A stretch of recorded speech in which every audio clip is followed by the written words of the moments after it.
Hey everyone. Welcome back to Inside A Course in Miracles. I'm Adrienne Murchison, and this podcast is an extension of Let's Start Healing. Well, this is part two of two sections in the book that relate to the love of God, and the entire book relates to the love of God. These two sections that I want to bring you connect because they relate to how we can get away from the knowing of who and what we are, which is love, and how we can beat ourselves up. And the first person that you have to forgive is yourself. Yourself. Forgiveness starts from within.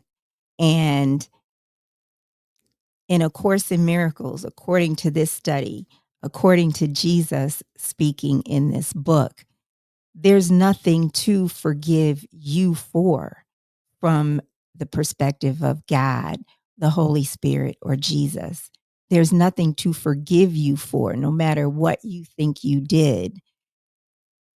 You did that thing because you forgot who you are. And what I want to share with you speaks to that.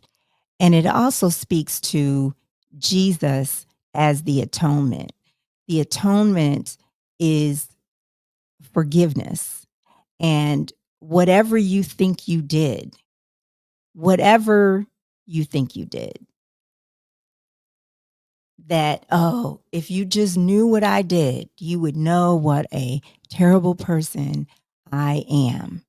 Or if you only knew what I did, that is just, uh, it's just so bad.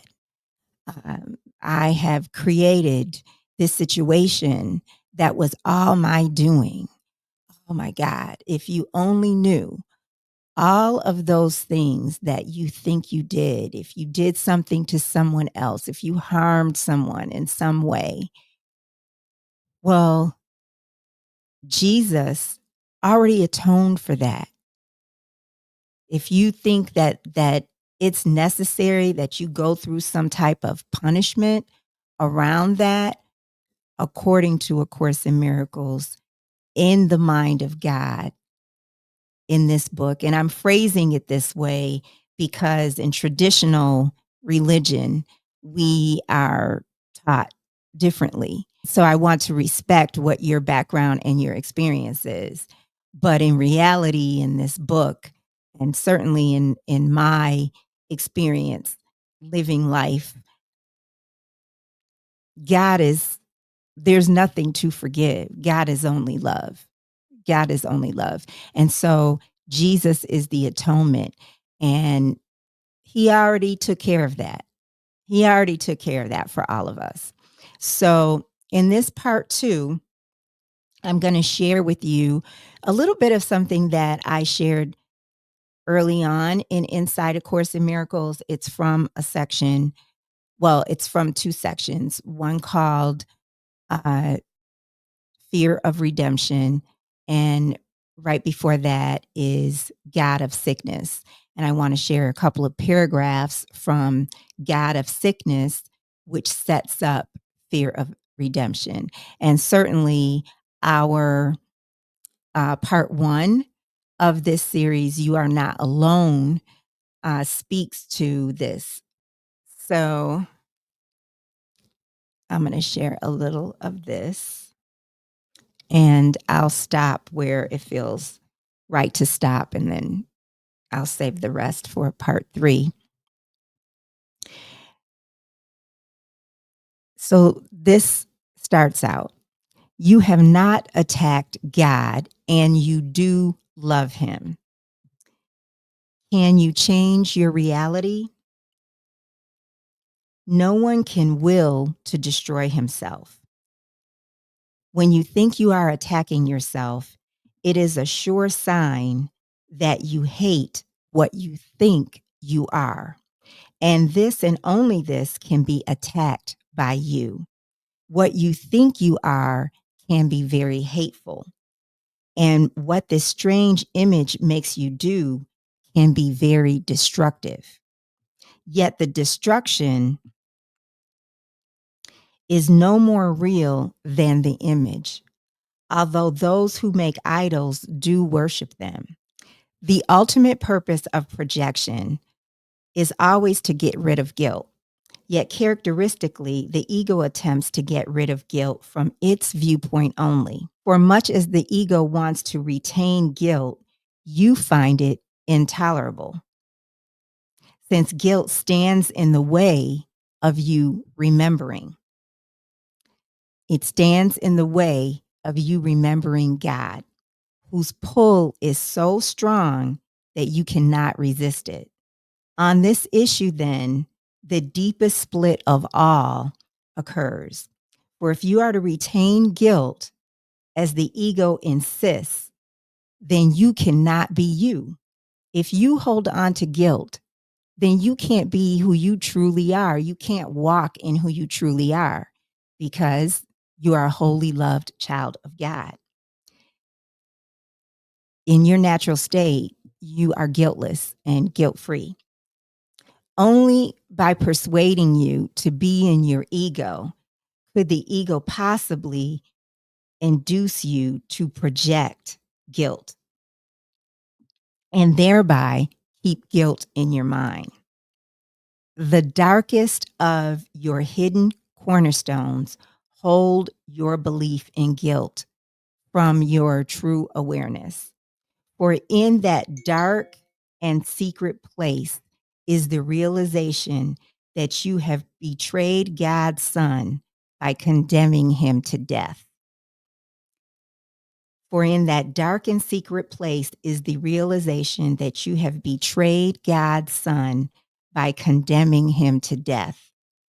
And for years, as I read this, because Jesus is talking in this book, Jesus died on the cross, and I'm reading this. And when I'm reading God's Son, I'm thinking Jesus. For in that dark, secret place is the realization that you have betrayed God's Son by condemning him to death. You do not even suspect that this murderous, insane idea lies hidden there, for the ego's destructive urge is so intense that nothing short of the crucifixion of God's Son can ultimately satisfy it. And as I said, I'm thinking Jesus. Well, that's true, but God's Son is also our brother. So it's not only Jesus, it's our brother, it's our fellow man. Okay? For in that dark secret place is the realization that you have betrayed God's Son by condemning him to death. You do not even suspect this murderous but insane idea that lies hidden there to destroy, crucify our fellow man. For the ego's destructive urge is so intense that nothing short of the crucifixion of God's Son can ultimately satisfy it. It does not know who the Son of God is because it is blind, yet let it perceive guiltlessness anywhere, and it will try to destroy it because it is afraid. So let the ego perceive guiltlessness anywhere, and it will try to destroy it because the ego does not want guiltlessness. Our ego, our ego is trying to conquer, and uh, it's very vindictive. Much of the ego's strange behavior is directly attributable to its definition of guilt. To the ego, the guiltless are guilty. Those who do not attack are the ego's enemies because by not valuing its interpretation of salvation, they are in an excellent position to let it go. They have approached the darkest and deepest cornerstone in the ego's foundation. And while the ego can withstand your raising all else to question, it guards this one secret with its life. For its existence depends on keeping this secret. So it is this secret we must look upon, for the ego cannot protect you against truth. And in its presence, the ego is dispelled. In the calm light of truth, let us recognize that you believe you have crucified God's Son, whether it's Jesus on the cross or whether it's our neighbor, our fellow man. You have not admitted to this terrible secret because you would still wish to crucify him if you could find him. Yet the wish has hidden him from you because it is very fearful. And so you are afraid to find him. You have handled this wish to kill yourself by not knowing who you are and identifying with something else, our ego. You have projected guilt blindly and indiscriminately, but you have not uncovered its source. For the ego does want to kill you. And if you identify with it, you must believe its goal is yours. Jesus is saying here, I have said that the crucifixion is the symbol of the ego. When it was confronted with the real guiltlessness of God's Son, it did attempt to kill him. And the reason it gave was that guiltlessness is blasphemous to God. To the ego is God. And guiltlessness must be interpreted as the final guilt that justifies murder. You do not yet understand that any fear you may experience in connection with this course stems ultimately from this interpretation. But if you will consider your reactions to it, you will become increasingly convinced that this is so. This course has explicitly stated that its goal for you is happiness and peace, yet you are afraid of it. You have been told again and again that it will set you free, yet you sometimes react as if happiness and peace is trying to imprison you. You often dismiss it more readily than you dismiss the ego's thought system. To some extent, then, you must believe that by not learning the course, you are protecting yourself. By not, and this book will say that this is not the only path, but any path that brings you to the truth of who you are. To some extent, then, you must believe that by not learning that truth, you are protecting yourself. And you do not realize that it is only your guiltlessness that can protect you.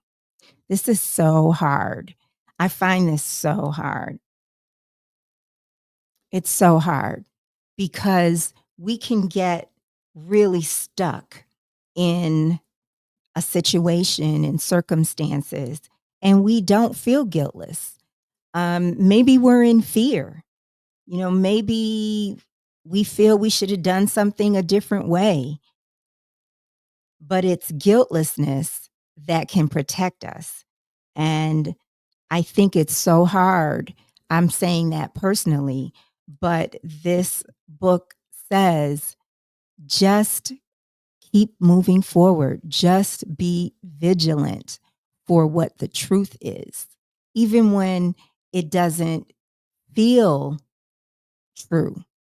Like we might know it's true in our head and we might have known it was true all up in our spirit yesterday, but today we're in a situation, we're in a pickle and it doesn't feel true, but just keep going, keep moving forward.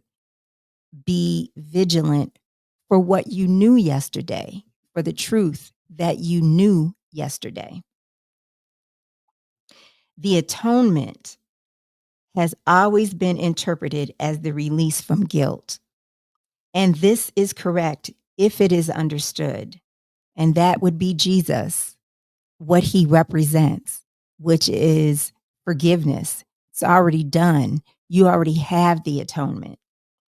Yet, even when I interpret it for you, you may reject it and do not accept it for yourself.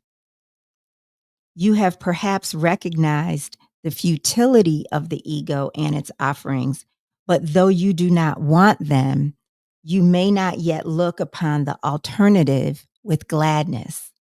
In the extreme, you are afraid of redemption and you believe it will kill you. Make no mistake about the depth of this fear, for you believe that in the presence of truth, you might turn on yourself and destroy yourself. Little child, this is not so. Your guilty secret is nothing. And if you will but bring it to the light will dispel it. And that's trust. And that's trust that we all come face to face with, whether we're willing to trust, whether we are choosing to stay in the place of fear or the place of anger or the place of attack. And then no dark cloud will remain between you and the remembrance of your Father, for you will remember his guiltless Son, who did not die because he is immortal. And you will see that you were redeemed with him and have never been separated from him. In this understanding lies your remembering, for it is the recognition of love without fear. There will be great joy in heaven on your homecoming, and the joy will be yours, for the redeemed Son of Man is the guiltless Son of God. And to recognize him is your redemption.